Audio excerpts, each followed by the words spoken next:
Hi guys, it's it. Our dinner. Already done.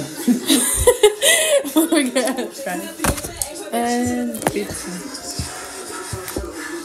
Yeah, you know your things. Take out today.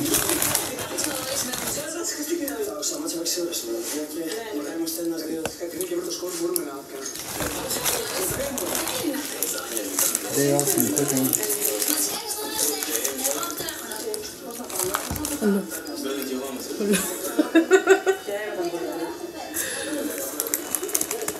Yung ba tirang burger na?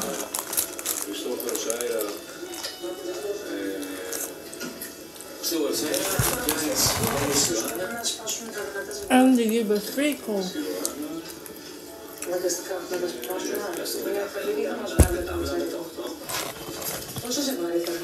Sauce. Ang sarap ng sauce nila.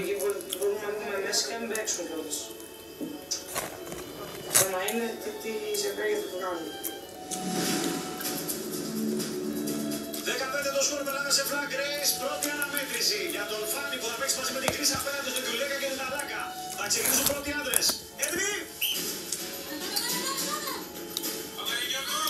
Να δούμε το πρώτο ανδρικό ματσάρισμα. Πρέπει και τα 4 μέλη να τρέξουν όλη την πίστα. Φυσικά το μόνο εμπόδιο το οποίο δεν θα χρειαστεί να περάσουν τα κορίτσια είναι η μεγαλύτερα μπάλα. Από εκεί και πέρα τα κορίτσια θα πρέπει να κάνουν ένα sprint. Ο Φάνης δεν έβαλε καλά και το δεξιό χέρι. Δεν το μάζεψε λίγο περίεργα. Συνεχίζει. Κιουλέκας λίγο πιο μπροστά, θα μπει στο τελευταίο εμπόδιο. Δεν έχουμε πλέον πάζλ, έχουμε διπλό στόχο. Το οποίο και τα δύο μέλη θα ρίχνουν ταυτόχρονα. Φεύγει η Ταλάκα, φεύγει τώρα και η Γρήσα.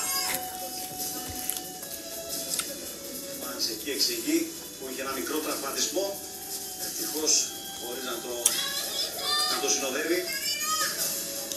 Αλλά λίγο πιο γρήγορα τώρα εδώ τα κορίτσια σπριντάρουν ελεύθερα μέχρι το επόμενο κομμάτι της διαδρομής.